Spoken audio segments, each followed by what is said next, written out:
Welcome to the Mushrooms Apprentice. I'm your host, Shona Home. Richie Ogulnik is an experienced Ibogaine provider who facilitates professional therapeutic and psychospiritual treatments with Ibogaine, as well as reintegration after the experience. He has conducted over 750 Ibogaine sessions, including addiction interruption treatments. He has referred over 1,000 people to other Ibogaine providers and has trained doctors and ex-addicts to facilitate. His website is ibeginagain.org. Welcome, Richie. Thank you. Thanks for inviting me. Oh, I'm so thrilled to have you talk about this subject. I'm going to learn a lot today.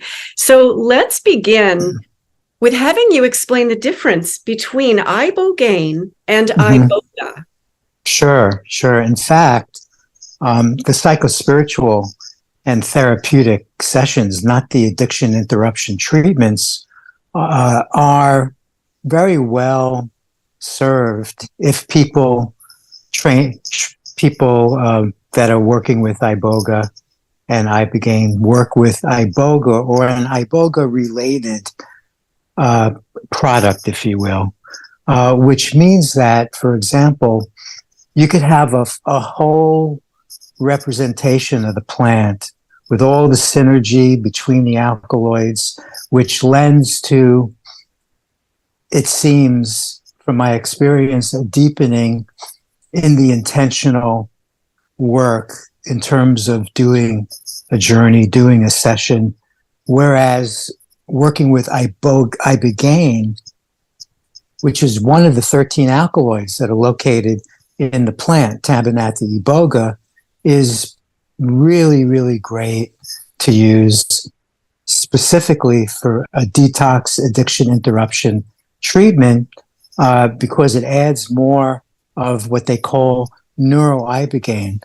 to receptor sites such as the nicotine, the alcohol, opioid, and other receptor sites that helps eliminate craving after the Ibogaine overwhelms the symptoms of withdrawal. So a person, for example, doing 300 milligrams of pain management medication or 3 grams of heroin literally is placed into a pre-addictive state without having to go through the agony of withdrawal. And for those specific kinds of treatments, the isolated Ibogaine hydrochloride is the best medicine, if you will, to use. Okay, how is Ibogaine created exactly? Ibogaine is one of the active alkaloids located in the plant, Tabanati iboga, and it's a reasonably simple extraction process. I'd like to get into what brought you to this path in the first place. All right, I'll tell you a story. It was the Thanksgiving week of 1989 that I received a call from a friend of mine who was, back then, he was in his 50s, and he had a real severe alcohol challenge. And we met on the streets of New York while he sold his wife's earrings on the street, and I was selling my crafted rings, which I did for 21 years. And we always kept each other privy of the latest alternative modality. And he called me when he read an article in the Village Voice in Manhattan, and the front page was about Ibogaine, and he wondered if I knew anything about it. As soon as I heard the word and how he described it to me, I immediately walked to the Herbarium Library at the University of Florida here in Gainesville and found a one-page readout of a little corporation by a single individual by the name of Howard Lotsoff. And I called Howard, and he sent me, this was before computers, he sent me a hard copy packet of information, and a few of the pages that I received documented a half a dozen addiction interruption treatments that Howard performed after he experienced his experience with Ibogaine. And what happened was they were all heroin addicts. And Howard received a dose of Ibogaine from a chemist. And the chemist said, I think this is going to be an interesting experience for you, because Howard Lotsof was the first person to get busted with LSD back just when it became illegal. And before that, in 1962, he took this dose under the influence. I mean, he took this dose of Ibogaine, and he told me that 3.5 days later, he walked out of his apartment in the village at 19 years old, and he looked up at a tree, and he said to me it was the first time in his life that he wasn't afraid. And then he continued walking into the village to Washington Square, and he realized he wasn't in narcotic withdrawal. And so he went back to the chemist and he said, what did you give me? What was that? The chemist gave him another 5 or 6 doses. Howard dosed his friends, and the same thing happened. Not that they all stayed clean at 19, 20 years old, going back to their lives and the way they were, but the fact that it was their addictions were interrupted without having to go through the absolute insidiousness of the symptoms of withdrawal was a bit of a miracle. He put it aside for a good 20 years until the mid 80s when he picked it back up again. And then we met. And it took me 2.5, 3 years to gather the courage, the few $1,000s, mosquito net, sleeping bag. And I was off to Yaoundé, Cameroon, not really knowing how to navigate finding Iboga in southern Cameroon, where I heard it grew along with Gabon, but I decided to go to Cameroon.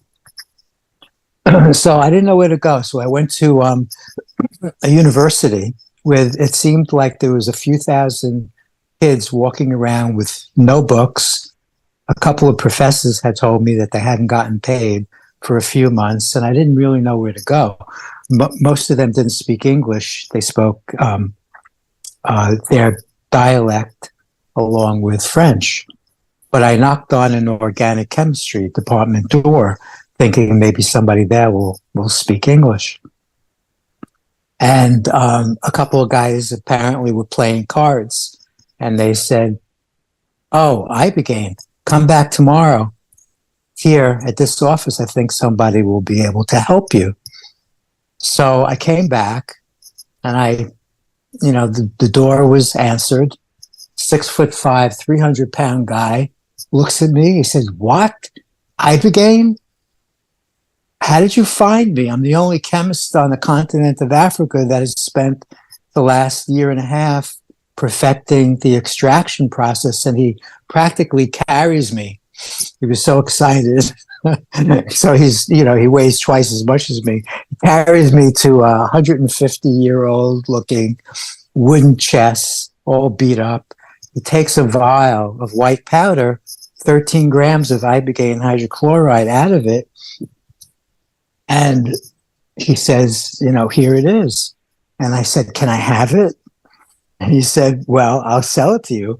And I said, "How much?" He said, $1,000 a gram. I said, "I only have 4,000 in my pocket." He said, "That's okay. You'll come back." So I had 13 grams of ibogaine hydrochloride in the heel of my shoe, which I routed out. Took my daughter to the mall, and before I left Florida, I had a hole routed out in my shoe, thinking maybe I'll stash money in there or whatever.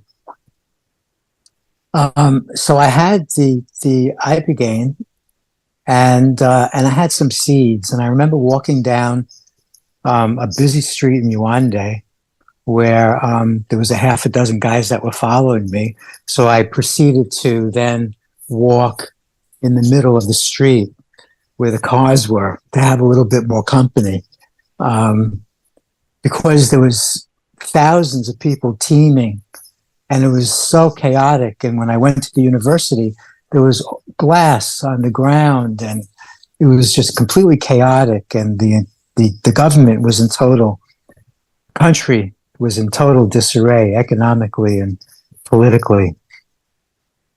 And I had some seeds in my hand, and I remember it was about 96 degrees outside, and I felt a rush up the spine, and I heard myself say that the seeds in my hand are, if not as, more significant than the Ibogaine that's in the heel of my shoe, because Iboga wants to have the capacity to be looking over the Pacific Ocean, not just the Atlantic Ocean, and it wants to propagate throughout the world. And then when I got on the plane, I realized that I was taking Ibogaine back to the West, and that I needed to create a pseudonym. So I really quickly picked two friends from junior high school, and I used one first name and the second friend the second name. And I deliberately used a shorter second name than my real name so that I wouldn't have to spell it, which I'd been spelling my real name my entire life. And it turned out that even though it was short, Eric Taub is my pseudonym. And I still ended up, people said, so is it tub? Is it tube? So I still had to spell it, but at least I didn't have to spell such a long name. So that was okay. So I came back, and literally the day that I came back was the day that a 66-year-old client of a dear friend of mine dropped a chapter from an out-of-print book called The Healing Journey by the therapist Claudio Naranjo in her lap. And the chapter was named Ibogaine, Fantasy and Reality. And it was a documentation of about 40 interactive mid-range dose, not addiction interruption dose sessions, which enabled the therapist to interact and to help a person access specific memories having to do with issues around, mother, father, siblings, life experiences. And no one except a couple of family members and two friends knew that I was coming back that day. So that was a really interesting synchronistic event that helped us begin to explore and create the psychospiritual and therapeutic dose ranges, because we didn't have any information about that. We only had information specifically about dose ranges that would address addiction interruption. Could you talk about dosages and then what happens depending on the dose? What is the experience? Well, you can go from microdosing, which there's two apparent definitions to microdosing, because some people feel you want to get to a point where you're feeling some effects, whether it's more focus, less anxiety, whether it has other characteristics, other symptoms, which a person wants to experience 2 or 3 or 4 times a week by taking a certain amount in a microdose experience. Or the other definition is you take a small amount and you don't feel the effects, but you trust that the literature, which, says that there's this neuroplasticity, there's a cumulative effect, positive effect, without having symptoms, and you take a small dose, you're completely functional, You go to work, you take care of your kids, you do what you want to do. So there's that range, which is, very varied and tremendously varied, actually, according to a person's tolerance. Some people are sensitive to such a couple of grains of iboga, and others don't feel anything taking a half a gram. So people need to play and adjust, experiment in terms of microdosing. Like, for example, I often have at least a couple of people microdosing on a regular basis for symptoms of Parkinson's disease. For example, a mom had to walk with a cane around her kitchen, and when she microdosed, after just a few days, she would not be using her cane, and she'd be walking around the block a couple of times. Physical therapists have shared with me that after a full-blown session with a person that's diagnosed with Parkinson's, their bodies are more agile. It seems like it cleanses the lymphatic system. And so there's just so much research that needs to be done, but because our hands were tied behind our backs for 50 years, because Ibogaine was thrown onto the controlled substance list in 1970 with all the other recreational psychedelics, it's just only, in the last 20 years or so that there's been, tastes of research, and of course more and more now. Just today, there's a conference in Kentucky specifically addressing Ibogaine because the government has shared $47 million for Kentucky to conduct studies and to possibly open up centers. I'm not really sure. I have a whole bunch of friends that are there now, schmoozing with each other. So the doses for psychotherapeutic and addiction interruption sessions are very, very different. And it's also very different as to how it needs to be administered, because when you're dealing with an opioid addiction, you want to be able to overwhelm the symptoms of withdrawal, which will necessitate giving the Ibogaine closer together in time so that there's more of a flood dose, so it overwhelms the symptoms of withdrawal. Whereas with psychospiritual and therapeutic sessions, the latest innovation and understanding is to do it, to give the medicine more gradually over a period of time so that a person can more gently reflect upon what they're exploring. Because when you do a flood dose, by the time the movie screen appears and there's a particular theme that you want to explore, because you've been giving the medicine so close together, by the time you want to explore something, you're already 3.5 themes down the road, and things are happening just so fast and furious for those few hours if you flood dose. But if you give the medicine more gradually, you move into that second stage without having to go through feeling like you're going 200 miles off of a cliff, but living to talk about it. It's not necessary to experience that.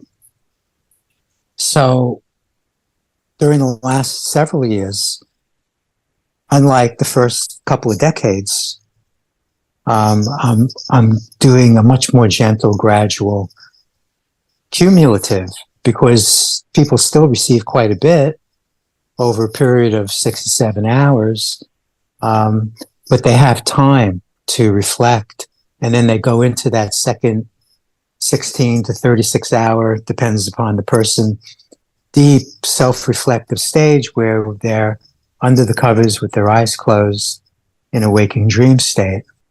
And what's the actual experience like? So you just said a waking dream state. I mean, I've heard different stories, but I don't want to confuse Iboga with Ibogaine. Uh, um, in some ways, Iboga experienced and the Ibogaine experience, because for the first 20 years, I only had access to Ibogaine, and I was doing a lot of psychospiritual sessions. And although I see the value of having the synergy between all the alkaloids located in the full plan, people had absolutely life-changing, profound experiences and shifts doing the actual, just doing the Ibogaine hydrochloride. But then I finally, after many, many years, convinced my proud chemists at the lab in Italy to extract to a certain point so that we could still enjoy the full spectrum of the plant. They were just so proud of their 96.5% Ibogaine hydrochloride that it took me a decade to convince them that, there are other intentions and there are other types of sessions that we want to do. I don't think I answered your question. I don't remember what it was. What is the actual session like? Okay, thank you. It depends on the person. I mean, it's just so profoundly different from a person sitting up and staring at a white wall for 16 and a half hours and typing 34 single space typewritten pages to me, describing 16 and a half hours of her visions, to a person feeling like she took a quarter of a Valium. That's the range. That's the range after 30 years. So I'm giving you the range and then all the different permutations in between. And I have to say, very interestingly, and what I learned a lot from this, is that overall, over a period of several months thereafter, the person that practically didn't experience anything got more out of it, came out of that experience with less of how she falsely defined herself than the person that was documenting the 16 and a half. So the lights and the cameras aren't impressive to me. It's where a person's at 6 months later. And especially if a person 6 months later says to me that it feels like they did a session last week, then that really floats my boat, because that means that they didn't reconstruct their old sense of self, that they've moved on.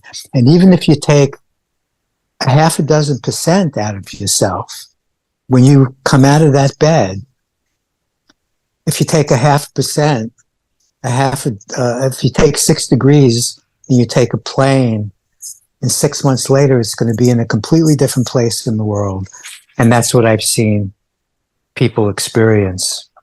It's really challenging for us as humans to let go of how we're defining ourselves. And if we take a little bit out and we work with that, and so I'm on the phone with people anywhere between 3 days and 2.5 years, sharing how to maintain that new sense of freedom, because along with that often comes not knowing. It's abiding in that sense of not knowing, and people are confused because they've let go. And confusion to me is highly underrated. I really respect confusion, and so we work on not working. we work on relaxing, and then letting go of the one that's relaxing, so that a person could abide in what is really deeply, so that they could experience peace and joy from within, not causeless joy, not something that they're deriving from something outside an experience or an object of perception. What do you think is happening with the Ibogaine? Like, what is it doing? It's a good question, and I'm probably the last one in the Ibogaine movement to ask because I've never taught myself, which a lot of people in the Iboga world have. Ex-addicts are just astoundingly meticulous and brilliant when it comes to having taught themselves the pharmacology of Ibogaine, but it's over my head. Would you say the spirit is very much intact in Ibogaine as much as it is in the Iboga? Because we've taken away. Well, so this is my take on plant medicines, just generally. Yeah. Personally, I'm not a shaman. Okay, I'm just this quintessential Western guy with 5 Geminis in my chart, born the morning of the sunrise of May 30th, the memorial holiday. If you align me with July 4th, you're going to see this love affair with the United States. I refused. People wanted me to help them open up centers throughout this hemisphere and other hemispheres, and I refused to leave the United States. I refused not to pick up my daughters from school and take them to soccer. Even while there was a couple of treatments where I was training people who were helping me, literally happening around the corner. So where was I going with that one? We're talking about the spirit. Thank you. So I can't relate to the way a lot of people speak about how anthropomorphic the plant medicines are, how they have like this kind of personal entity. But my take on it, for whatever it's worth, is that these are plants and they have a certain healing capacity for sure, a certain energetic, but they're just sitting there. And unless an animal or a human being ingests them with intent, then only then is the interaction, is the symbiotic relationship happens so that healing can take place. Otherwise, they're just sitting there. And all the different plant medicines have different vibrational happenings. You know, they're all coming from a different vibrational space. So I think the whole representation of the plant is definitely more appropriate for the psychospiritual sessions because it lends to a deepening, a thorough exploration of intentions on those more abstract levels, compared to the Ibogaine, which is really essentially addresses the outer core of the issue, which is initially the addiction, the physical addiction to overwhelm the symptoms of withdrawal. That's the important thing that we want to address. And then people still explore, mostly psychologically. A lot of addicts come out having been very humbled by the experience of just all those hours of being in bed and just rehashing. And it's a very humbling experience to, rekindle the memories of all the burnt bridges and all the years lost. And they come out for the first time realizing that I really need to do something different now. And they're not craving. So they have a choice again, which is really beautiful. But at that point, they're, in my opinion, 49% there. Then the work begins because they need to explore.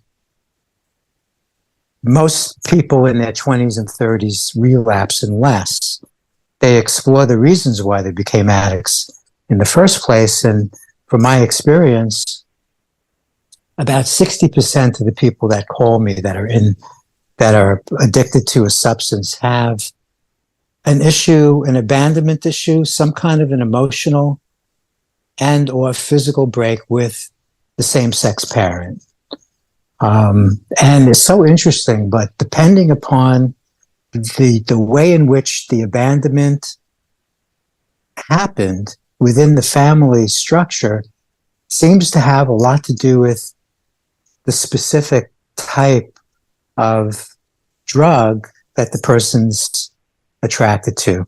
So then, for example, if it's a boy, if the dad was a workaholic / alcoholic, an alpha kind of guy, and the son was more of a poet, more sensitive, they had, the family structure was still intact, but the son will have a tendency to be attracted to stimulants. Whereas if the father wasn't physically present or was abusive or an addict himself, then the boy would want to be attracted to opioids.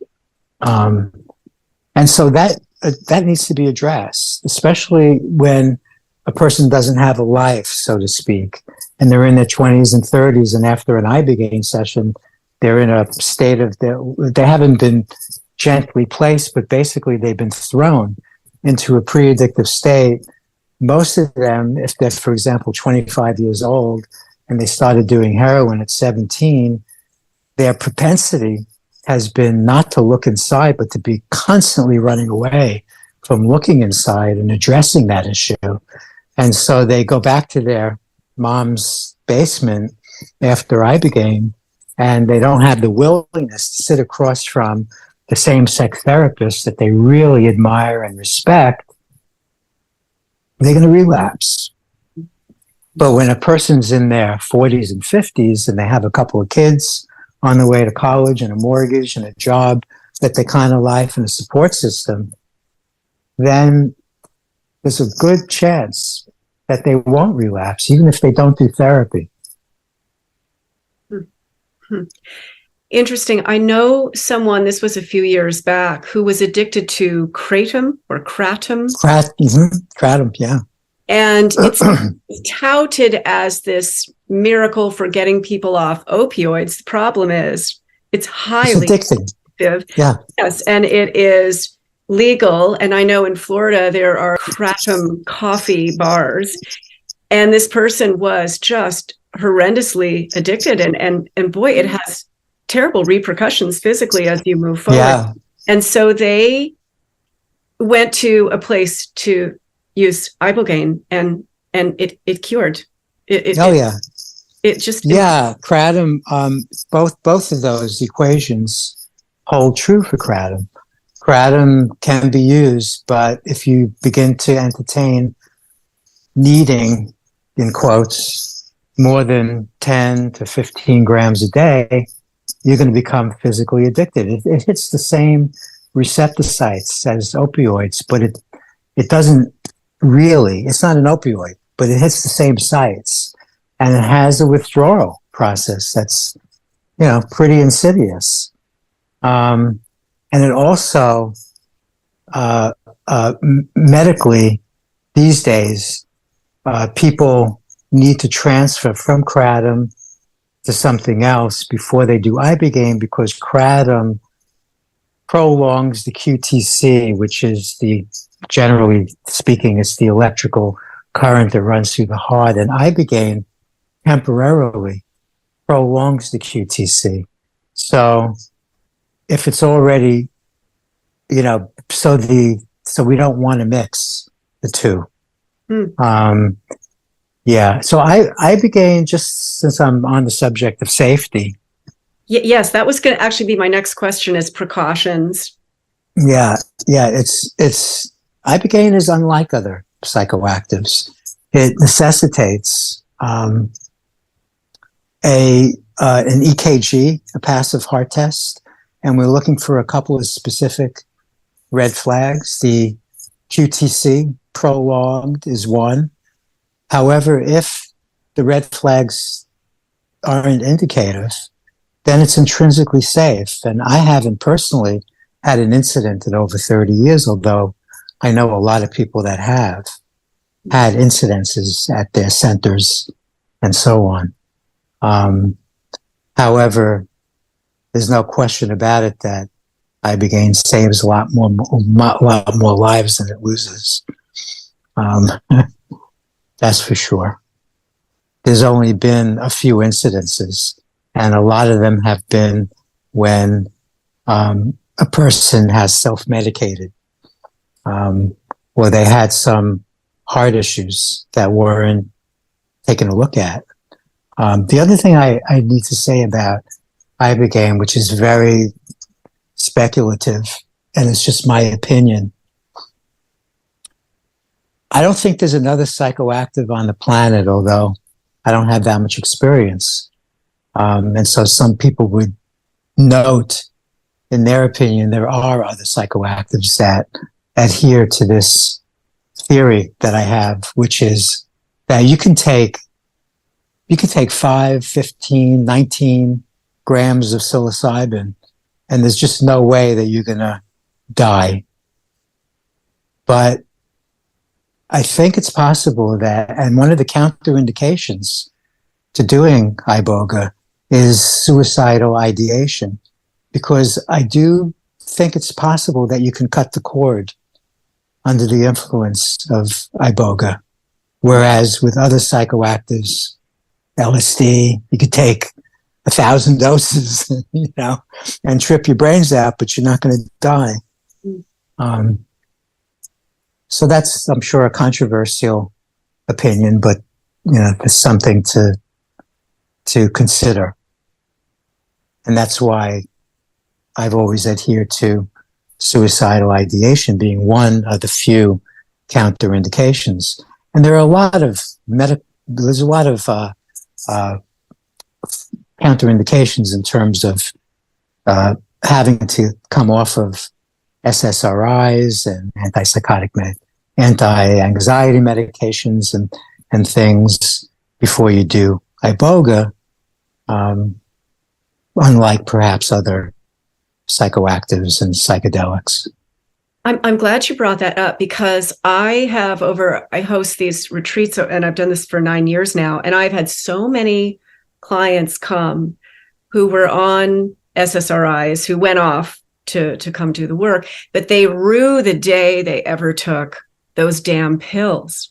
So my question is, does Ibogaine help someone like that to get off of those medications? Perhaps. It's very much so. And of course, it depends on the individual, but sure, if you come out of a session and feel a sense of quietude and recognize that 60% of literally the contents, the amount of thoughts that are running through your mind every hour are gone. And if you remain and do the post-session work, and remain in that quiet and deepen that sense of peace and quiet, then, you don't need to take certain of those meds anymore. There's a lot of people that I've experienced that no longer have anxiety after they do iboga. What does an actual session look like? And what would be the preparation for it? Mm-hmm. Well, I personally, I do sessions, but I don't do the addiction interruption treatments anymore. I used to, 15 and a half years, but then I spent about 10 years on the phone referring people who I trained and referring them to, and other people too that were well trained elsewhere. And so I spend at least 2.5 to about 4 weeks on the phone with people, specifically helping them clarify 2 specific themes, 2 intentions that they want to explore and work through. And we end up invariably talking about mom and dad and siblings and life experiences that reflect the reason why they're choosing these. I call them themes because it's really not necessary for a person to have an intention that has a beginning, a middle, and an end, sentence-wise. It's just a theme. It's a certain thing, a certain story that they want to explore. And often the stories, not always, but often the stories have threads that are connected to dad and connected to mom separately. Now, mom represents how you just intrinsically feel about yourself, because we kind of superimposed upon us our mom's inner sanctum, whether it was angst, worry, joy. We picked up a lot from mom, whereas dad represents our first relationship. He has a lot to do with our relationship with creativity, with finding a passion, with money. So he kind of represents a lot of the outward orientation to our world view, and our mom is more how we feel about ourselves internally. And sometimes, not always, but a good portion of the time, we talk a lot for hours, depending upon the person, how much time they give the intentional work before we do the 2-day, 48-hour session. And then thereafter, as I said before, depending upon how often, because I have no time frame, this is all in one package, and I don't, there's no hourly trip going on here. And I have all the time in the world to have people call me, whether it's for 10 minutes or if it's for an hour and 10 minutes. Like if something comes up during lunch, in this busy culture of ours, they just call me, old school. You don't have to spend 3 days texting to prepare to have an intimate phone conversation. For crying out loud, guys. I love that. So that's generally what the session looks like.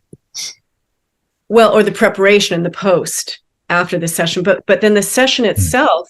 So the session, it sounds like we're talking, it could last anywhere from 10 hours to 36 hours. Yeah.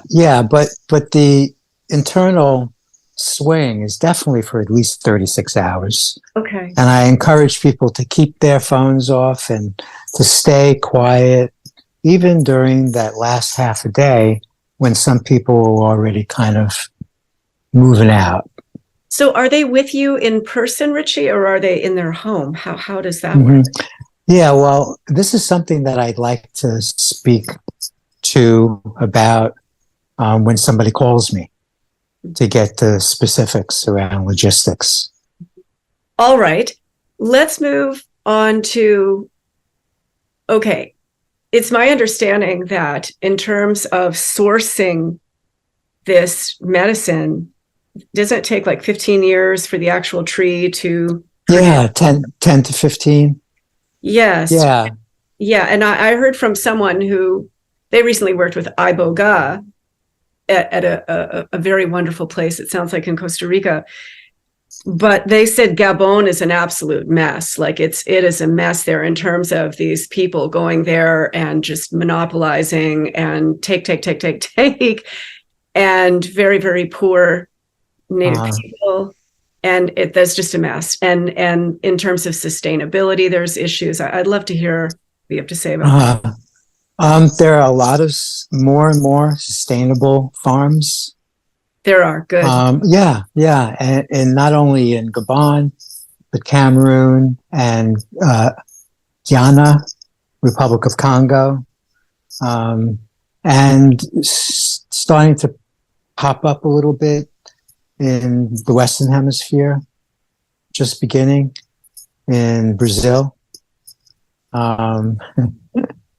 I'm laughing because when I was 8, about maybe 10 years old, I was walking to public school, and suddenly, in my mind's eye, I had a map of the southern part of this hemisphere, and I saw how the peninsula city of Salvador in the state of Bahia in Brazil kind of jutted out into the Atlantic Ocean, and on the other side was West Central Africa.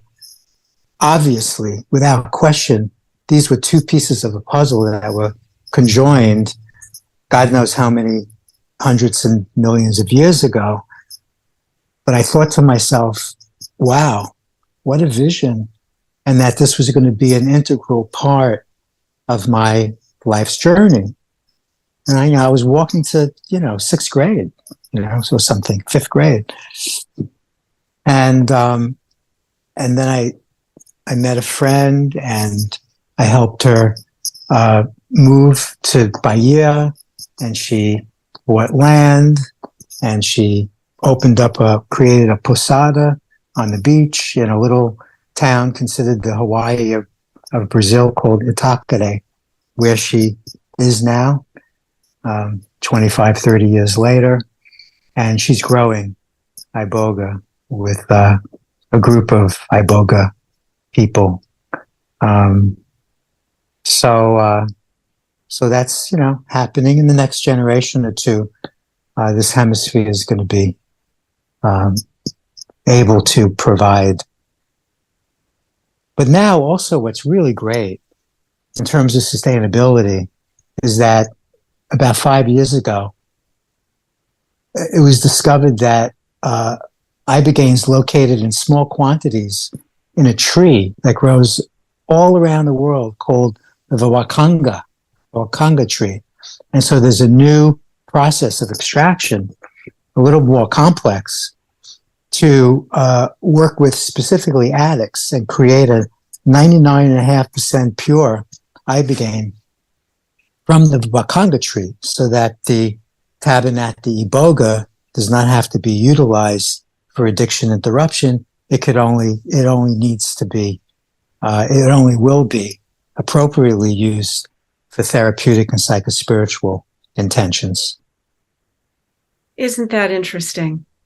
It really, It's like the spirit of that medicine wants to be out in the greater world. As if. Okay.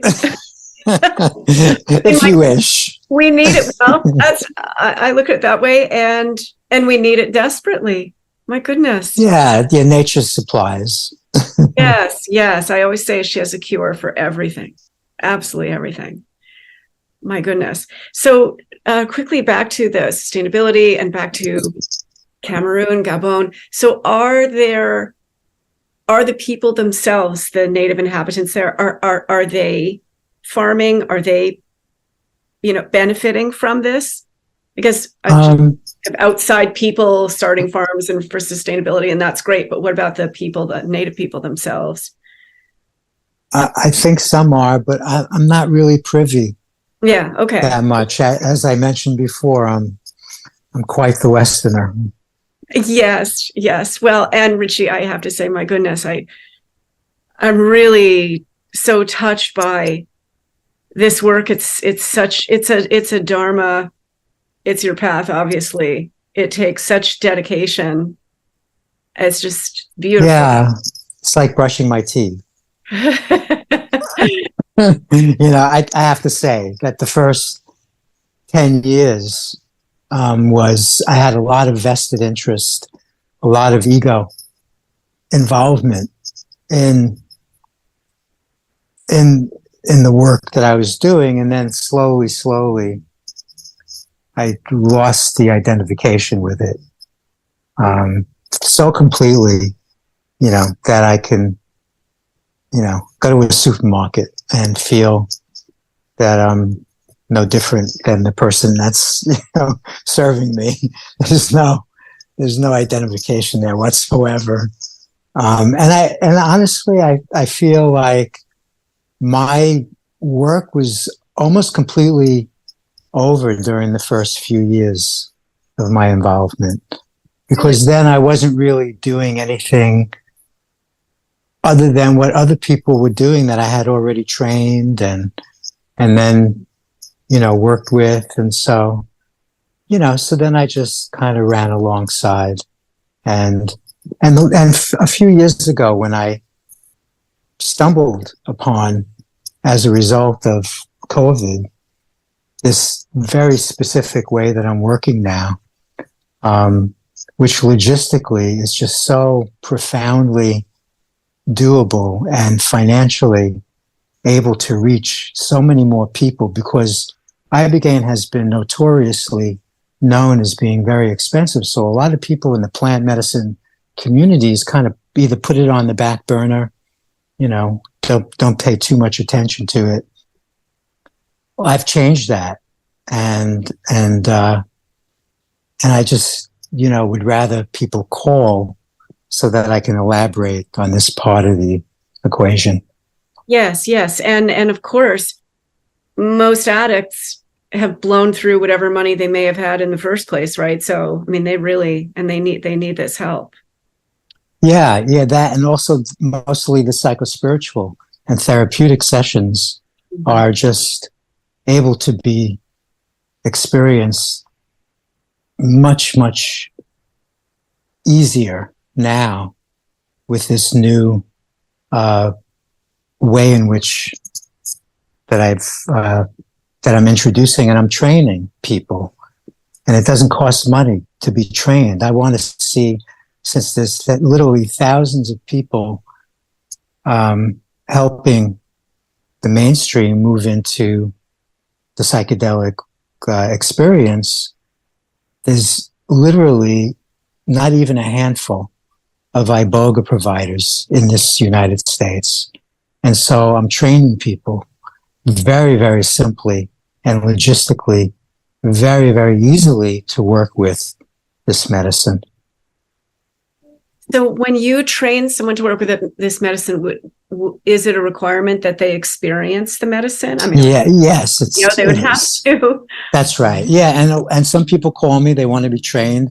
They did a session 5 or 10 years ago, and they don't have to do the session with me if they don't want to. That's fine. As long as a person knows what a person's experiencing when that person's under the covers with their eyes closed for 15 to 35 hours, then, because it looks like the person's sleeping, but they're not, they're fully awake. So that's sort of that's the criteria that's necessary for a person to create the safe space. Of course. So can you give just a kind of a general idea of how does your training work? Are they with you? I would think they would be when you're doing a session for someone else. Yeah. People need to call me. Yes. To get the information. People don't have to have such a sense of a phone call being so intimate, just a phone call. Yes. And then we'll pretend we're in the living room together. We'll have a conversation. Yeah, I love that. I realize this is, we'd be careful how we tread here, of course. And I am very curious. This is just a subject. Yeah, I might. I mean, tomorrow I might just push the envelope to the other side and just have an interview. Well, actually, tomorrow you're mentioning that it's going to go to particular people. Yes, the second hour is for then I'll correct. So then I'll carry on. Okay, that's good to know. With my major 2 cents. All right, I love that. Then okay, so is there a synthetic for Ibogaine? Have they? Well, actually, the Wakanga, they consider it a semi-synthetic, but no, the plant, the tabernate, the iboga, the representation of the alkaloids. No, there's no way that they're going to synthesize it. People are still, a couple of decades later, are still, considering creating a patch. There's still considerations in the pharmaceutical field, but I'm not really privy of what's going on and where it's going to go. Okay. What advice would you give for people seeking this treatment? And I think people really need some good advice. And there's they really do, because there's a lot of shysters out there, and there's a lot of really good people that are dedicated and caring, medically savvy. So again, call me, because I know the entire community throughout the world, and I know people that are working really responsibly and others that are not. And then there's a cost variance And there's different models, from the medical model to the shaman model, and all of the permutations in between. And so it depends on finances. It depends on the proclivity the person has towards more of the shamanic or more of the medical model, and so I could, help them. I don't charge anything. People just can call me, and we can just talk and get clear on which way you want to go. And so is that for both Ibogaine and Iboga that you can kind of steer people? Sure. Oh, yeah. That's good to know. Yeah. Yep. Wonderful. Now, what about qualities of a practitioner? What would you say? And you've trained so many people. Yeah. I've trained a couple of doctors, paraclinicians, particularly the ex-addicts were the most astoundingly sensitive and intuitive providers to this day. Just incredible how they are so smart and so able to absorb information in terms of what potentiates the experience, what obviates it, and then the pharmacology and the counterindications, and just the caring and the dedication, because their lives were saved as a result. Yes. I came to Ibogaine through a very unusual door of service. I wasn't even a psychonaut, and people throughout the decades would send me Coca-Cola t-shirts and lamps, and not realizing that I did LSD when I was 18, and a year and a half later, after realizing that the LSD was the first time that I felt like I was home, immediately was propelled to get into meditation, and that was my way through for decades. So I was never a psychonaut. Psychedelics were never my personal way through, except that I was always looking for something, dharma or right livelihood, to do as an end in itself, not as a means to an end. And that's why I was always waiting and watching to find something that I can really have a passion to do, to bring to the world. It was a bit of a messianic complex.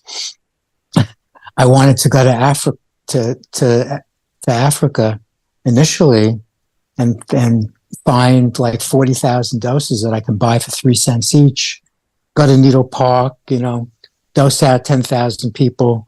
One half of them would show up for their free needles, call CNN, and that would be the end of my messianic complex, right? That was my goal. I mean, I was very naive. I got 13 grams in the heel of my shoe, and 30 years later, a total in the world of maybe 25,000 people have taken Ibogaine. Yeah. Well, at least it's out there, Right. That's right. Goodness. I mean, you've been very instrumental in making this happen for people.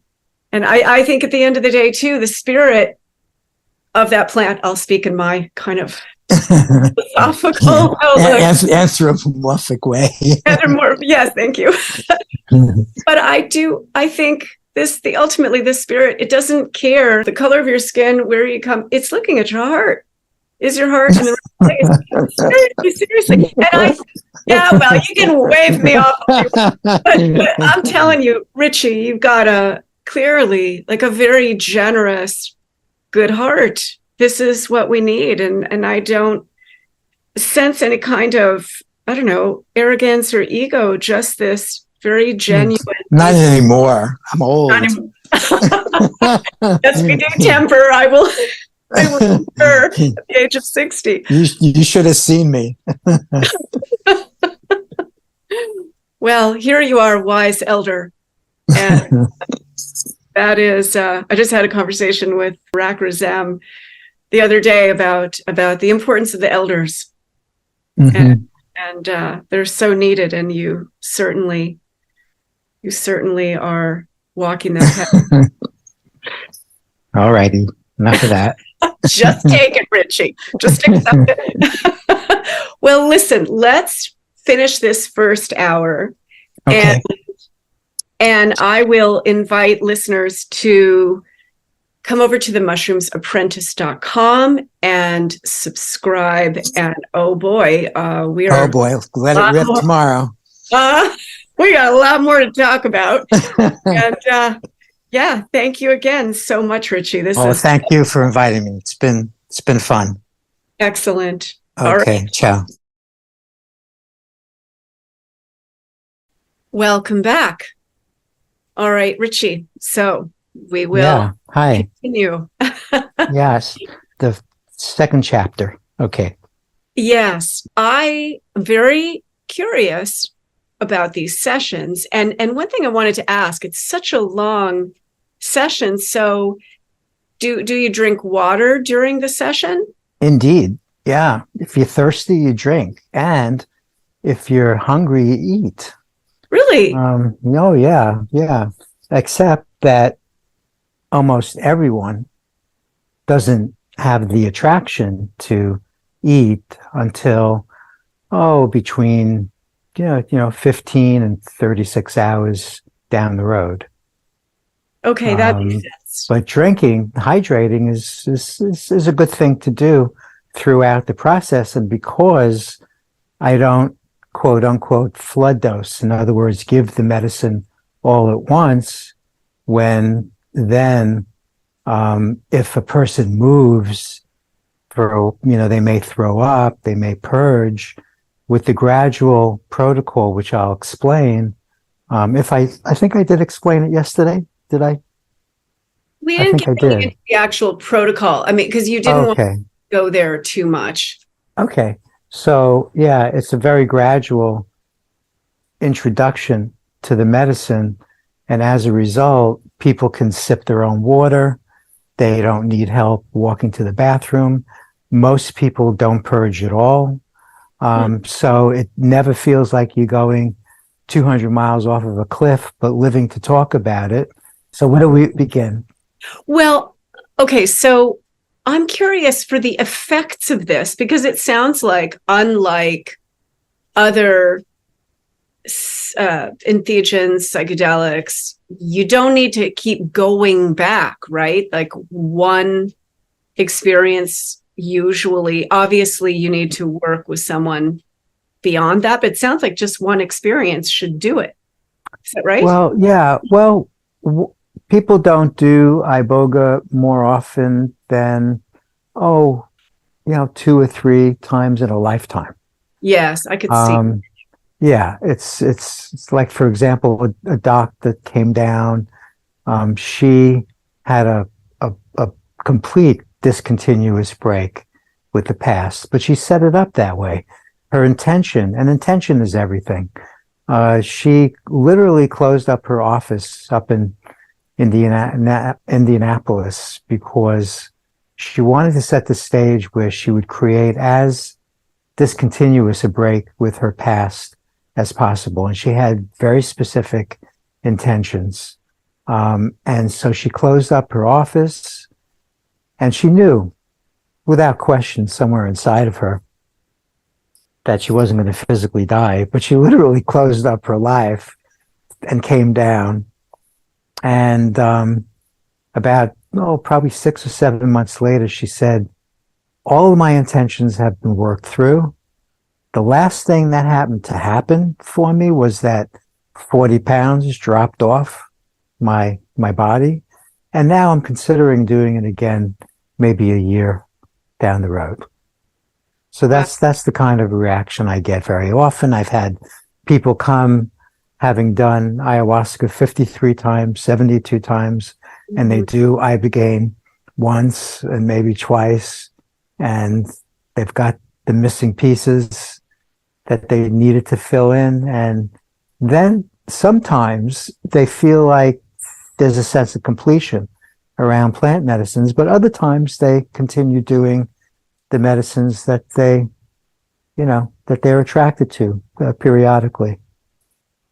It's really interesting.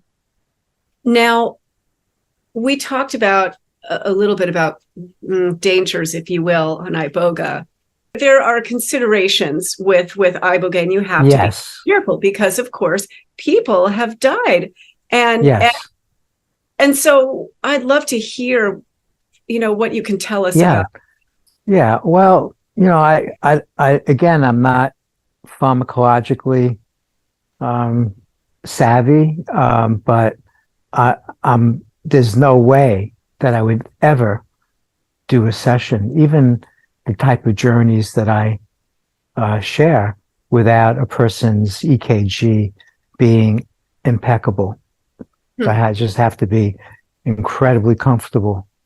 And what we're looking for specifically is a couple of red flags, because under the influence of this particular medicine, the QTC, which generally speaking is the electrical current that runs through the heart, is prolonged temporarily. And if the QTC that shows in the EKG, which is the passive simple heart test that people receive, is already prolonged, then it could bring, not always, not usually even, rarely, but still possibly bring the heart into arrhythmia, and we don't want to see that. Right. Also, you need to consider that most of the people, the 10 or 15 or so, if I'm exaggerating, it may even be a little less than this, over a period of a couple of decades that have been documented, have had the deaths, were addicts that came, sometimes doing a lot of heroin or a lot of methadone, and then transferring from methadone to heroin. They may have had a suicidal ideation. They may have wanted to check out, to be frank with you. And so when I'm on the phone with somebody and they're like obviously suicidal, to me, that's a counterindication, because unlike other medicines, I think, and I mentioned this yesterday. Yes, you did. Yes. So, so I went through that, that's just a theory that may or may not be true, but that's a counterindication. So there hasn't been many deaths, and the ones that have occurred have happened under doctor's care, even. And a lot of them that have died also have died when they've self-medicated, and they've done it at home, or they happen to do it with a provider that did applied kinesiology instead of doing an EKG. People can get their hands on iboga and deem themselves, just like hundreds of people these days, are moving into sharing psilocybin or ayahuasca, giving people a Dixie cup, for $150 instead of ceremony and the expertise that providers have for doing work for 10 or 20 years. So, there are some providers that are really sketchy, and then there's some people there's some suppliers of iboga that are located in Europe and elsewhere that will send this medicine to anyone. So, that has to also be considered and placed into the picture in terms of the dozen or so incidences that have taken place over decades. Right. And the person I was mentioning to you in our conversation last weekend, who is a facilitator, and this was a number of years ago, I happened to meet him, and it was a heroin addict, he told me, that died. Mm-hmm. Well, and I remember one thing he said to me was, look, you need to understand that addicts will lie. That's right. Yeah. And so this person was taking heroin right up to. Yeah, yeah. You try to discard all of the ways in which they can sabotage their experience. But, very, very, very rarely, but occasionally you'll find a half a bottle of scotch under somebody's bed in Mexico at a center or wherever in Central America or in Europe. Yeah. And then there's the benzodiazepam issue. People need to maintain their blood levels of benzos. They need to be taking the same amount before, during a session, and after. So it's not counterindicated. People need to continue. And the benzo family, benzodiazepams like Xanax, are not addressed with the help of Iboga or Ibogaine, but they could be maintained. And if they're not, a person can have a seizure. So yeah, that's a good point that you brought up. Mm-hmm. Yeah, this is not for the faint of heart. No, right. It's not, you go to a weekend workshop or you do something online and now you're a practitioner. My goodness. Right. Right. And yet it's not rocket science. And if a person's mature, if they have years behind them of family and functionality and they can listen and they can sit and they can create a supportive environment, a person can very easily learn how to work with the medicine, but not addiction interruption. I'm not talking about detoxes. A person needs to have a nurse and or an EMT, if not a doctor, with them before they're trained. And the training is much more extensive than working psychospiritually and therapeutically, which is the only way that I personally work. If somebody calls me and they have a brother or a husband or, someone in their family that they really love that's struggling with addiction, I'll refer them to one of a half a dozen places that I really respect, or on underground providers that I really respect, who are dedicated, caring ex-addicts who are medically savvy and able to work and willing to work and have years experience working with detox, addiction interruption treatments themselves. Very different, like apples and oranges, compared to working psychospiritually and therapeutically. Got it. And it sounds like if someone's addicted to kratom, that would be the same thing. They would have to work with an addiction. Absolutely. Right. Yeah. You mentioned that yesterday. Okay. Yeah. Because I know someone who has a kratom addiction, and I was thinking, oh my goodness, I would love to send them to Richie, but obviously if you've got. No, but if they call me, then I can refer them to someone that will take them through the steps they need to take that's necessary to transfer off of the kratom, because kratom is another thing that prolongs the QT. So, these people are very, very savvy in terms of how to keep a session as safe as possible.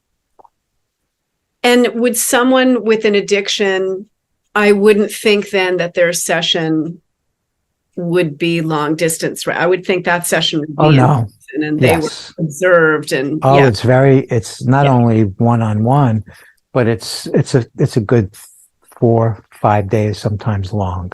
Wow. Yeah, it's gradual. It's not like they're tripping out for 4 days, but it's very gradual and it's very gentle and it's monitored very clearly.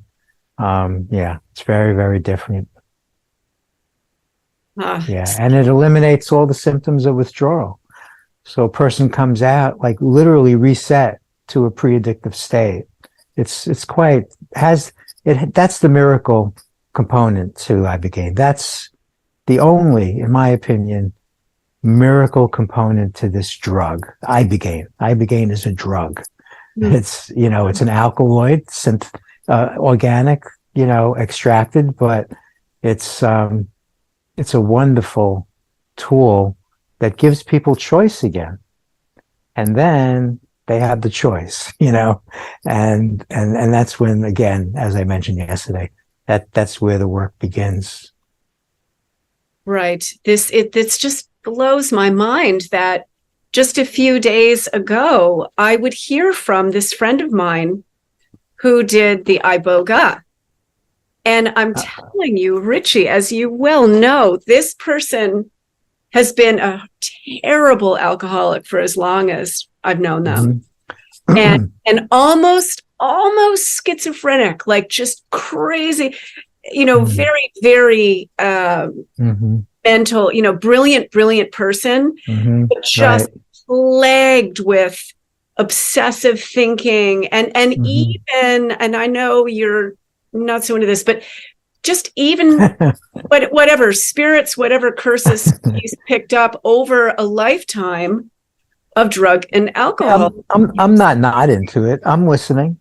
Yeah. Well, I'm just because, from my understanding, your field is open when you're in those states, which leaves you vulnerable.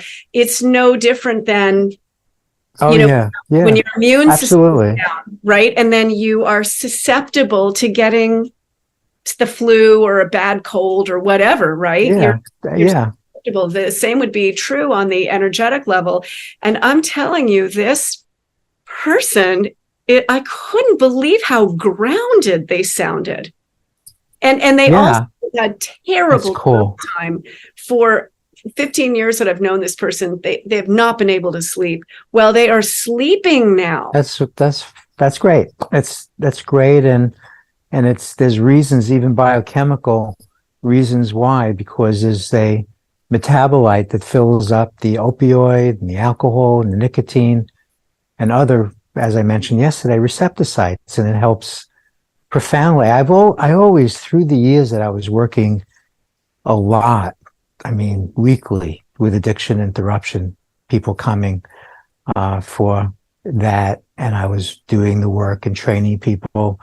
I was always really amazed when I would do an interview. I would always mention how interested I was in the fact of how profoundly effective it was for eliminating craving for alcohol. But of course, initially, first, people would come and they would literally, their bodies would be shaking for 3 or 4 days, 2 to 3 days maybe, because they would have to go through the DTs, the shakes, to detox if they were severe alcoholics before they were eligible to do an Ibogaine experience. They would have to wait a good week or 10 days. Now it's 2 weeks because we're much more cautious now. And the protocols administering for addiction interruption has changed. And they're, just more thorough. And, every generation is standing on the previous generation's shoulders and, learning more here in the West and then sharing it with people. So yeah, I'm very thrilled about how it helps people, rid themselves of the scourge of alcoholism. It's great. Now, what about fentanyl? Would it help with that? Yeah. Well, yeah, of course.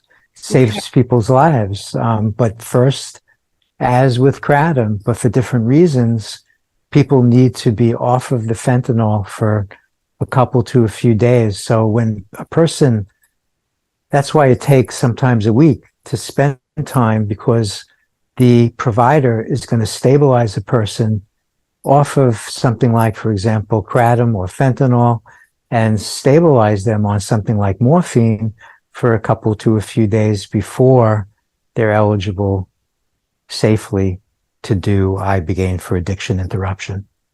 Okay. Yeah. So it's very individual, and the EKGs are very individual, and the way to work with addicts and psychospiritually, but the psychospiritual and therapeutic sessions are individualized, but in a much lighter, much easier, much non-threatening fashion. In other words, as I introduce the medicine to someone over a period of 6.25 to 7 hours, we determine how much to give according to their experience with the medicine from hour to hour, and more is not better. I know this culture is so, enculturated to think otherwise, but that needs to be thrown out the window, because the goal is to be able to go as deep and explore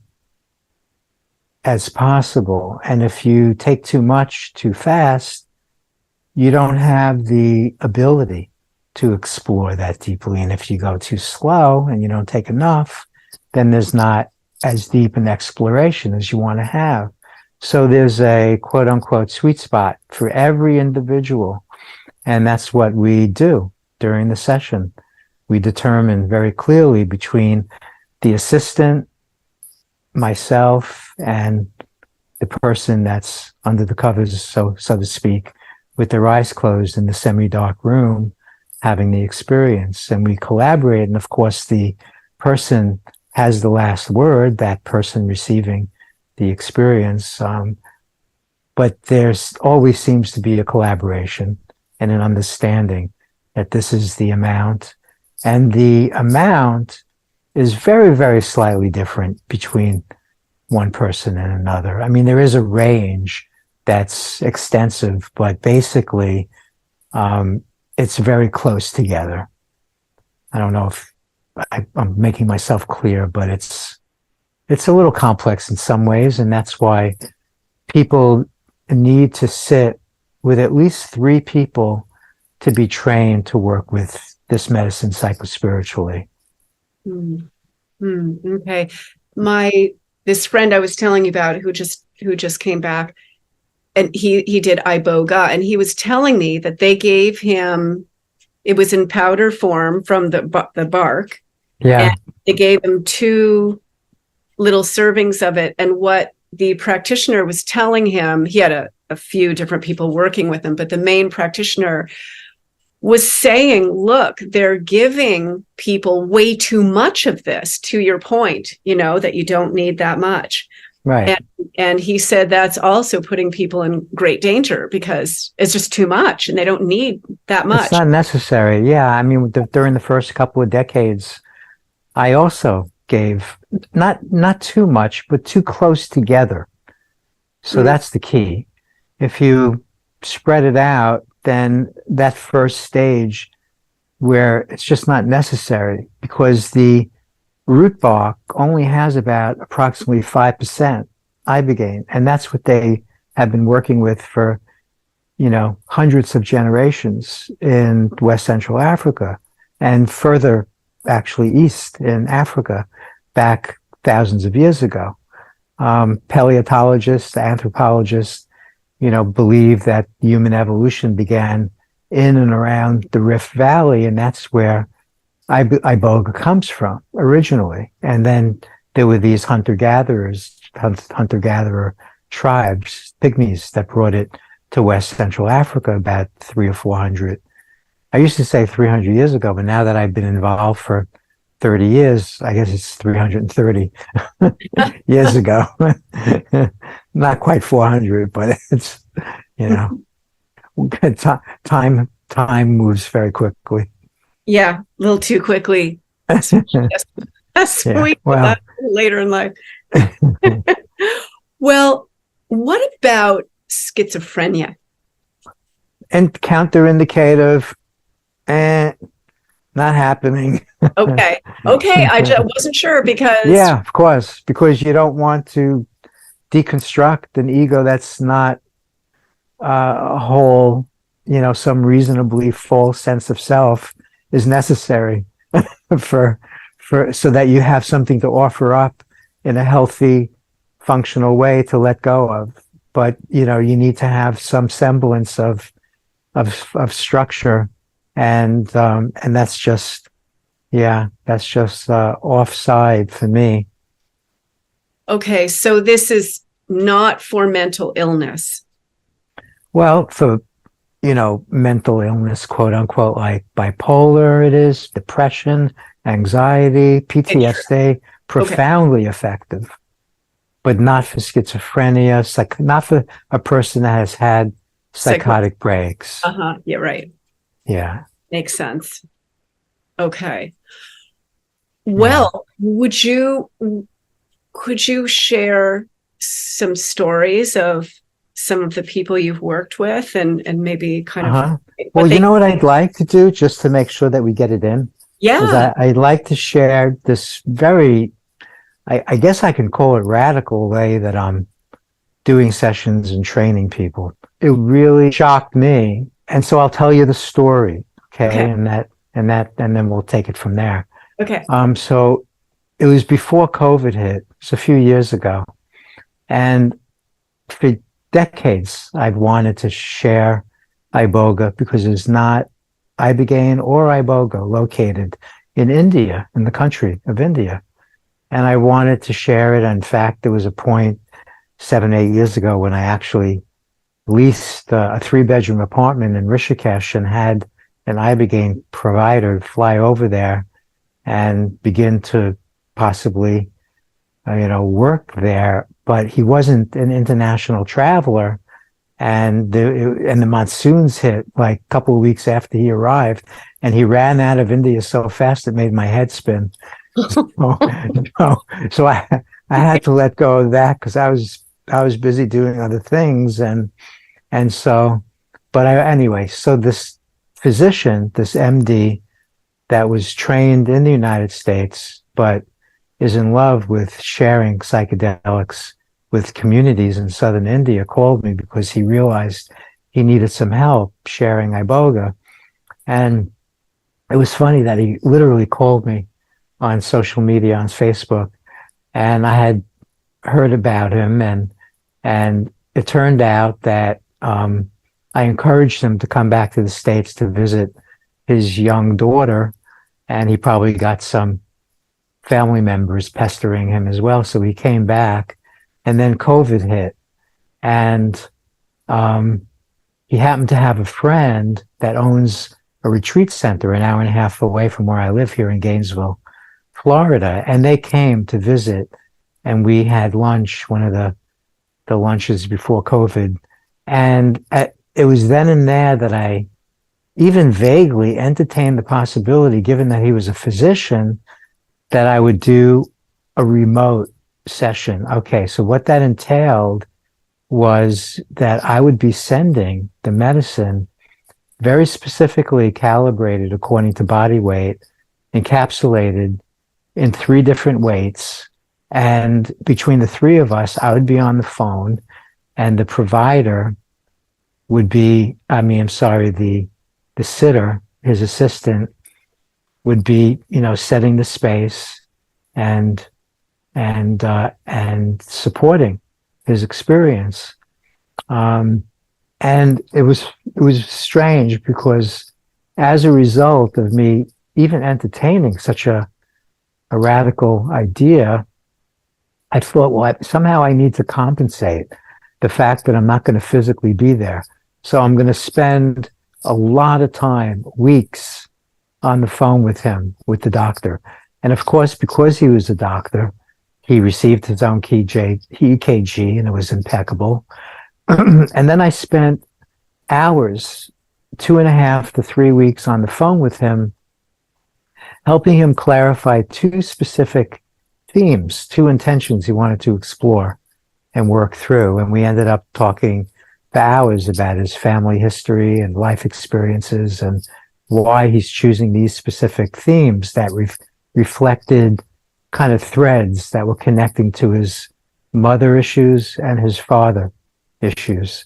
And he had a very deep, transformative experience. It was perfectly clear that there was nothing missed by me not being there. I have to say, humbly. Not that he had what people since have had much deeper experiences sometimes than I've experienced during the decades before when I was there with people personally. Not to say that it was because I wasn't there, I'm not gonna deprecate myself to that point. I'm joking, but but to the degree in which I saw, it was really the medicine, unlike other medicines that require more interaction, is a very passive oriented assistance. So I've been working that way ever since. But initially, I was very reticent and I thought to myself, okay, he had a very deep experience, but he was a doctor. And then, interestingly, because usually every couple of years a doctor calls me, 2.5 weeks or 3 weeks later, another doctor called me who had done ayahuasca 53 times. And his brother, a professor out in San Diego, had done ayahuasca 72 times. Both, biological brothers, having been brought up with the same parents.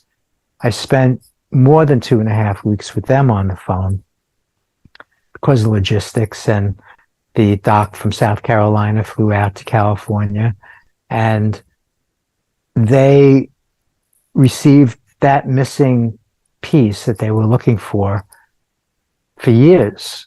And it was really beautiful. And they went really deep. And at that point, I thought to myself, well, I'm going to try a person. I'm going to try a normal norm like myself. I'm not going to wait, another 2.5 weeks or 2.5 years for another doctor to show up. And I was, a little hesitant, but I went for it. And, the EKG was great. And as they have been when I was physically present with people for years. And it worked out really well. I spent weeks on the phone with that person and so on. And even post-COVID, I've been working this way. And then a couple of years ago, maybe close to 2 years ago now, I woke up thinking I could train people remotely. And that's been working out really well. And the criteria, of course, is that a person knows what the individual is experiencing when they're under the covers with their eyes closed, so to speak, for 15 to 25 or 35 hours. So that necessitates them doing Iboga. And if they've done it, if they did it 5 years or 10 years ago, that's fine. They don't have to do it with me. And then they are trained and they participate in the phone conversations before and after the 36 to 48 hour session. And so that's the way I've been working and training with people. And I've trained a person in Canada and in California and closer and further away. And I have found it to be, and people feel that it's very, very fruitful.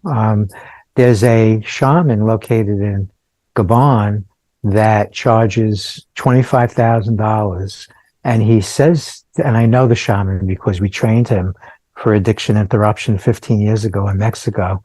And he says to people, if the medicine tells me that you're ready after a 2-month program with me where you need to pay your way during the 2 months and it costs $25,000, then you're good to go. But otherwise you need to do the program again. It depends on what the medicine tells me. So I had a woman like kind of quietly weeping when I let her know how inexpensive and how logistically doable a training is. Yeah. So that's what's happening. That just sounds abusive. Yes, yes, but we won't get into that. Okay. Well, yeah. And there's 1,000 other stories about this particular shaman, but that's life in the big city, Yeah, it's just a shame because again, many of them are quite desperate. They're right. really seeking. They're in dire need, and yeah, that's terrible. Yeah, well, again, the desperation, like these people weren't desperate to learn how to work with Iboga. They were in love with the possibility. I'm talking about that he was charging, 25,000 to be trained to work psychospiritually because it was with root bark, not for addiction interruption. Right. And that was like, they just couldn't afford that. Yeah. It was just prohibitive. Yeah. My goodness. But there are people, and I'm sure some of your listeners will say, yeah, but you're not a shaman. You're not adhering to the quote unquote forest technology. You're not, doing it in a Bwiti shamanic way. And, and so if a person is enamored and in love with and is aligned to doing that shamanic lineage, then, then great. I'm not I'm just the person. I'm a Westerner that's sharing this, and I've been sharing it with people for over 30 years. I must say, there's all this anti-West sentiment, and I tell you, there are so many just really good people, and the West has brought a lot of wonder into this world. And I'm laughing because I'm thinking, as Trump would say, there are good people on both sides. Well, he's right. People are. It's the only out of context. He's right. Okay. Yeah. I mean, I don't consent to being governed, so I don't vote even if I could. I'm Canadian, so I can't. But okay. I do observe. But in any case, my goodness, I have met a number of Westerners, quote unquote, doing absolutely magnificent work, yourself included. And at the end of the day, people need help. And so whether they find someone who is Indigenous, I mean, all of us. I think so too. Point, right? So yeah, right. I don't know. It's That's the right. way I was raised anyway, that you judge a person by the merits of their character, not by the color of their skin. And so that goes for everything, including medicine. Yeah. We're on the same page. I completely concur with you. And I've had people come back from Bwiti, and after kind of integrating and understanding the sensationalism of being exposed to just a fresh and a exciting and a new culture, they've come back a couple of years later, sitting and going, maybe crawling under a dozen people's legs and dancing around under the influence was not really that necessary. So I am a staunch Westerner, so I have my opinions. Yeah. Well, yeah. I mean, anyway, I just think there's a lot to love about the West. And And there's providers that have created a synthesis. They love the shamanic approach, and they create a synthesis between the protocols, that are utilized in the West and the shamanic approach. So there's so many different models that Iboga and Ibogaine are being shared through, from the medical model to the shamanic model and all the different permutations in between. Which is wonderful, which is exactly what we need, because people aren't different. The same. Everyone is so different. Exactly. Yeah, I'm with you. Yeah. So the more you can offer, the more people you're going to be able to reach. Yeah, and I always say that as a provider, because people ask me, how should I provide? And I say, you find the model that works for you, and then the work that you do is going to be good. It's going to be righteous. If you adhere to a model that you're not comfortable with because you need to impress somebody, or you need to be extra something, or then it's not going to work for you. You have to be true to yourself. Yes, absolutely. Well, I would love for you to share. I just would love to hear some of these stories that you have from experience. I loved hearing about the human experience. And so, Okay. yeah. Um, that's a funny thing. That's one kind of weakness or something that I have, because I don't really hold on to too many stories, especially now in my life, because it's all just so incredibly present that it's like nothing going on. It's like I'm born in this moment. So what to say about history or the past? Um, I think I touched upon a really interesting experience, which is very, very different. It's like, I don't know if the word tangential is appropriate, but this particular experience came up recently that's kind of almost like random, but I'm going to share it with you anyway. You can decide whether to cut it or not.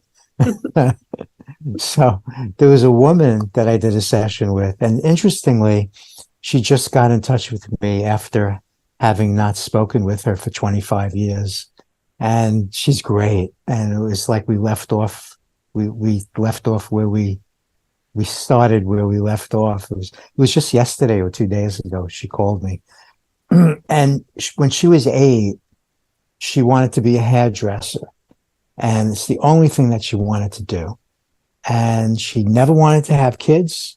And so she didn't have any kids. And when she grew up, she became a hairdresser.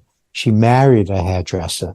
They both made their $500 a day each. They taught hair, never had kids, living happily ever after. She read about Iboga. She wanted to see the pictures. She was just absolutely enamored with seeing the movie screen appear and seeing all these pictorial, archetypal vignettes and storylines. And she just wanted to have this experience. So she took her husband and I to share 2 rooms looking over the Pacific Ocean, black sands of Costa Rica, with spider monkeys jumping on our porch, sharing. And she did, and this was early on. This is just during the first few years of me working. So I was still very attached to getting people what they wanted. If somebody didn't have like a experience, I would give them more medicine, or I would be confounded or something. And it didn't happen very often. And so, but with her, I gave her a significant amount, and I asked her, how are you doing? And she said, well, nothing's going on. I feel like it's like I took a quarter of a Valium, and I went to my room to take a break.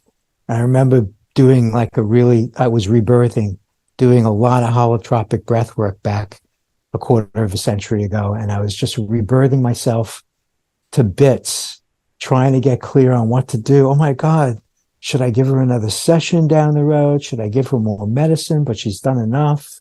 What am I going to do? She's not satisfied.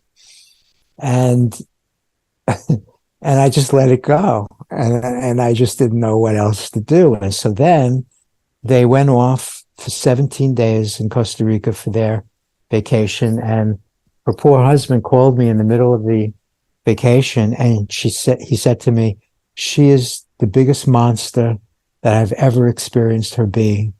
It's like she is so disappointed and so frustrated. And, I took it in. And then they went back to California where they lived. And she kicked into a state of unicity, if you will, where she was literally witnessing her sleep for 10 months. She said she was doing 4 times the amount of things every day. And she was just in a state of flow and almost non-self. She was so free and she was so intrinsically happy for no reason at all that it was absolutely fascinating. And I came to the conclusion, and I shared this story with her the other day, and she supported it, that the reason why she got exactly what she needed, because for the first time in her life, she accessed a layer of frustration that she never allowed herself to access, and she burned through it, and that freed her up to experience like a deepening in her existential process. Wow, And that's so to me, that was miraculous. It was more miraculous than the person documenting, all the wonderful other life experiences they had and the bleed throughs into other multidimensional reality, which is all real. It's all, in my opinion, I'm totally open to, if I looked out my window and I saw a half a dozen people flying through the air physically, I'd probably say to myself, it's about time. So nothing surprises me. I'm okay with it all.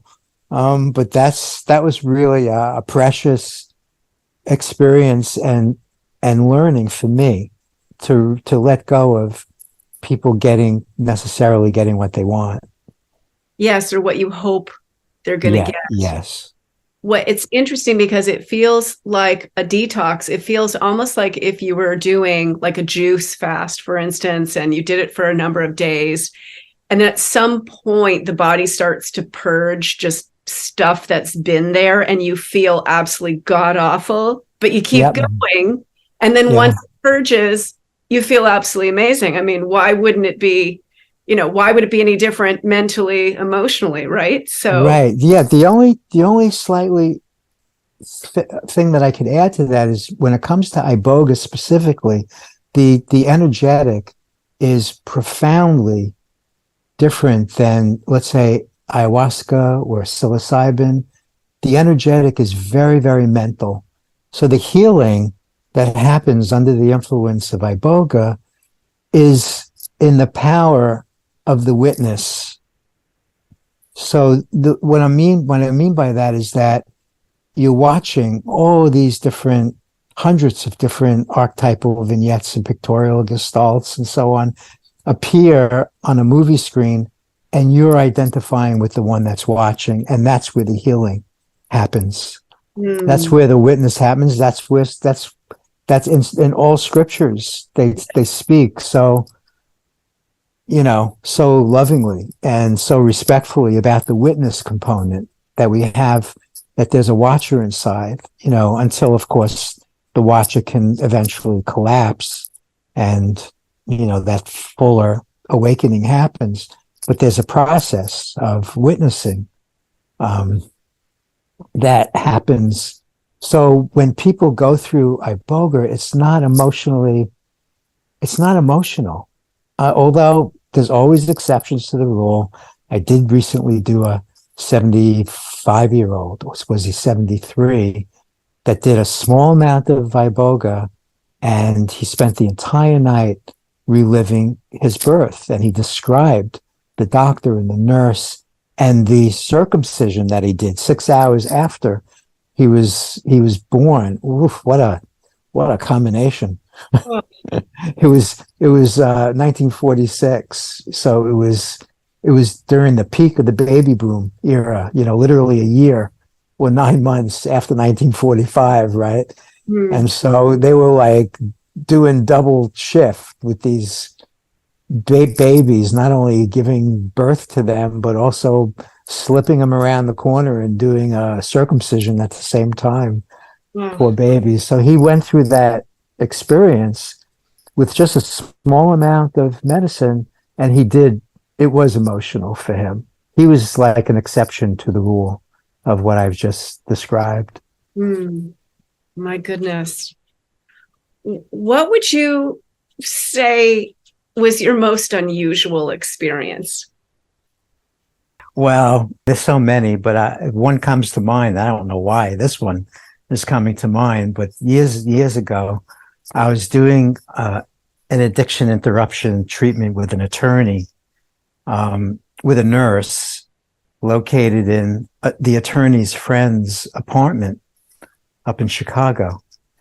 And unbeknownst to us, he had had a psychotic break in the past. And it wasn't until we got in touch with his psychiatrist, who came and helped him wade through a temporary psychotic break, that we found out his history. He didn't share his history with us. He was getting off of pain medication, pain management medication. And it's so interesting, but I have had a small handful, I think 3 or 4 people that had had psychotic breaks, all for addiction interruption. So this is going back because I haven't personally done an addiction interruption treatment for a little over 15 years.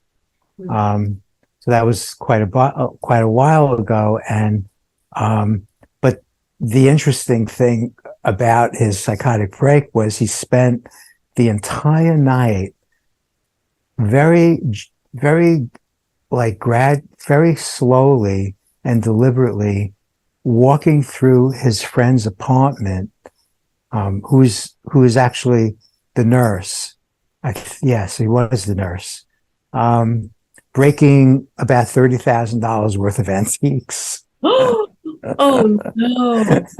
And like his friend was really tired and really angry and really distraught and confused and upset, because of this that was happening.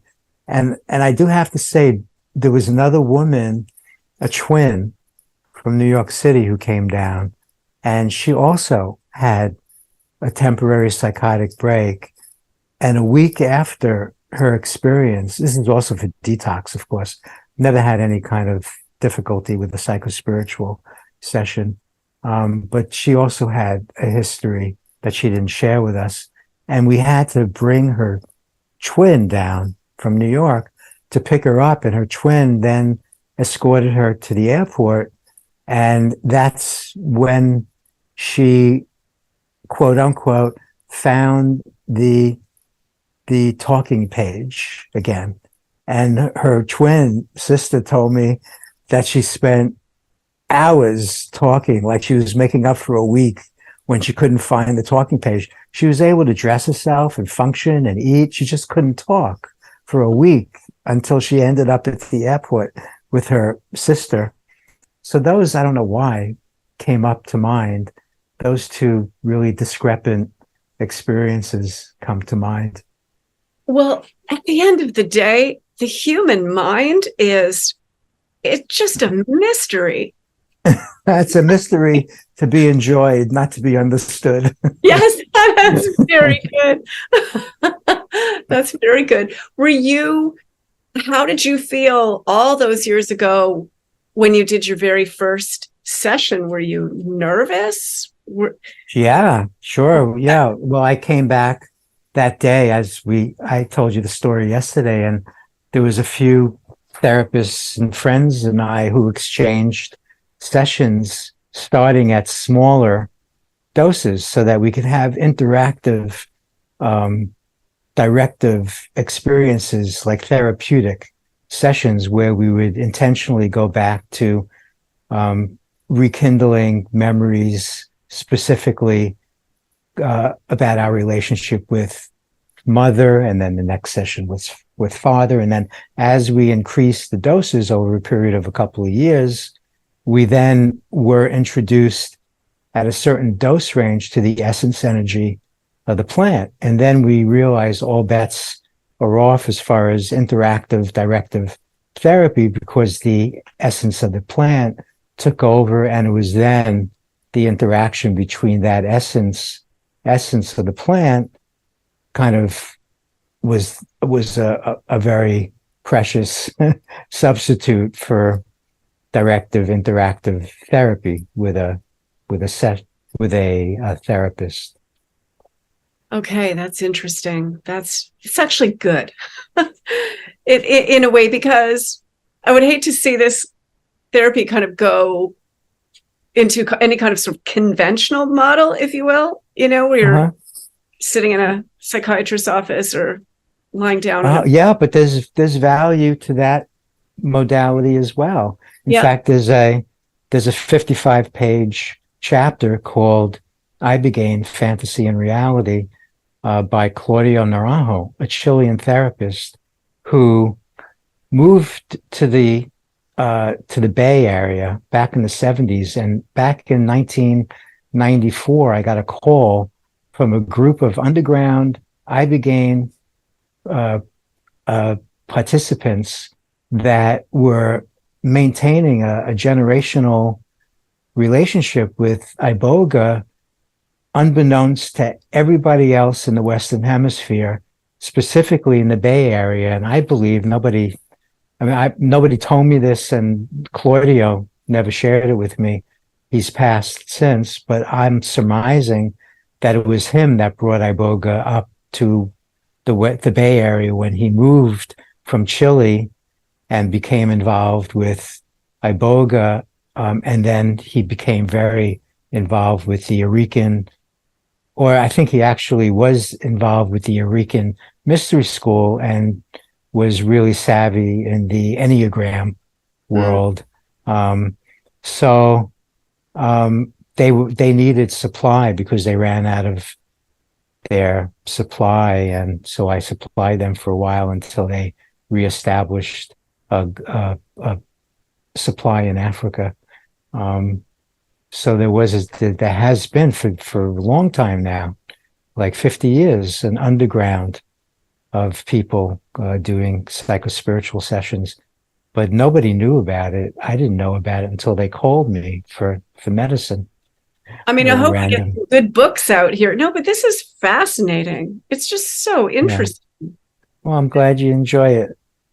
Oh, yeah. Oh, yeah. So I don't know how much of this you can really answer, but if I wanted to do an Ibogaine session, so I would get the heart tested, make sure everything is on the up and up physically, good health, and then obviously we'd talk. We would discuss, what I want. Yeah, a lot. Talk in length. That would be the step that we would take, and then there's no hurry as to, although most people have a certain time frame because that's just the way our culture runs. Yes. And so whether it's a few weeks or a couple of months from now, you would decide the weekend, if you have an assistant, someone that it would be completely committed to spending at least 36 hours with you in a living room with your semi-dark, as I mentioned, bedroom door cracked open. And of course, they would call me and they would know their responsibilities. So there's criteria, but most people have someone in their life that they, have a functional, healthy relationship with. Well, that's the other logistical piece. It's like, so wait a minute, does that person have to stay up for 36 hours? No. In fact, they can take naps and they end up actually resting usually more than usual, on a couch in the living room, quietly, doing some computer work, of course, not presenting themselves on the phone or watching any TV. It has to be right. It has to be quiet, and they can't be cooking any spicy foods. It has to be simple and quiet, and they have their own retreat of sorts. And then what's the end of the journey like in terms of the person? The end of the journey is often when the person comes out, between 20 hours and 40 hours later, and they're hungry and they want a banana or they want some rice and beans or some fruit, bowl. Depends on what people like to break their fast with. And they start, invariably, people always ask me, should I bring a tape recorder? So I say, well, just make sure it's voice activated because you'll say a few words and then maybe you'll want to finish the sentence 12 hours later. So make sure it's voice activated. So after 20 or 30 or 40 hours, people begin to, want to share their experience. And then we begin the process of, if you want to call it integration, 48 hours after they've begun. That is quite an experience. That's a huge commitment, really. Yeah, that's the thing. It takes quite a commitment, and yeah, it's different than other medicines in that way, and it is more expensive. Although I'm keeping the price as much less, much like a fraction of what it usually costs in this hemisphere and others as well. But Yes, still, it's I more heard that from my expensive. friend. Yeah. Also, Yeah, he was shopping around and couldn't believe some of the yeah, yeah, prices. yeah. That's yeah, and I just want to make it more available, and I do have a sliding scale. The intention to me is the most important. If a person really wants to make a shift in their life, then then like I want them to be able to experience this. And Or- sometimes I'll try to talk a person out of it if they're exposed to some other method, whether it's another plant medicine or a spiritual practice or non-dualism, and if they find through being exposed to another practice that wow, they're getting just what they want, then that's great. Then they don't have to do Ibogaine or Iboga. What an amazing path you've been on, Richie. My good, I mean, just such incredible work. Now, do we have any hope of this Ibogaine being legalized at some point? Yeah, absolutely. In fact, a friend of mine just flew from the UK and from Colorado, and they went to Kentucky because the government has allotted $47 million just specifically to promote and to study and to share Ibogaine in Kentucky. And Iboga is being piggybacked on places in this country now that are being decriminalized, Wow. legalized, and just simply authorities are being asked to look the other way, even though it's still a controlled substance. It's like we've got more important things to do than watching a few people share plant medicines. You know, Yeah. you know. Yeah. However, given that that iboga is piggybacking on more benign medicines, that's something to watch out for. That I'm a little concerned about taking, you know, taking an easy way with iboga if it's more available than because you have to be more careful with iboga.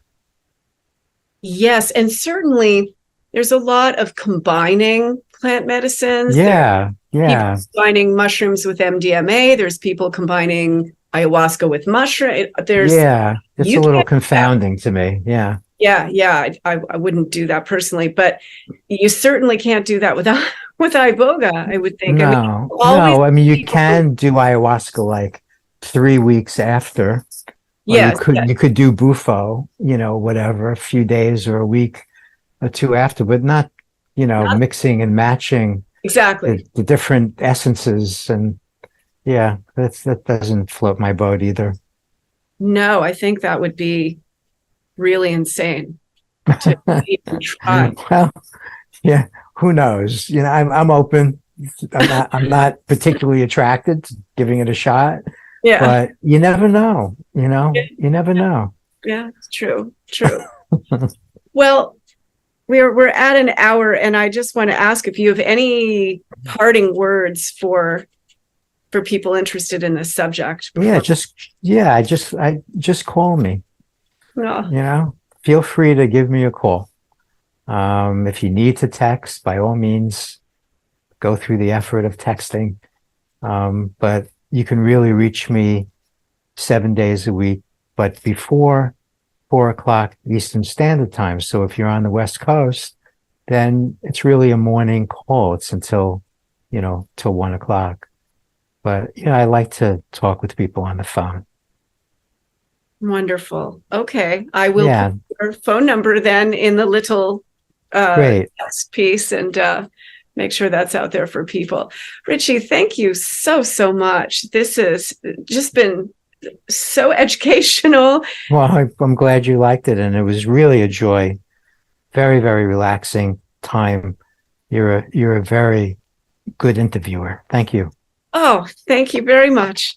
Well, all right, Richie, have a wonderful weekend and Thanks. we will keep in touch. Thank you. Yeah, we will. Okay. Bye-bye. Bye bye.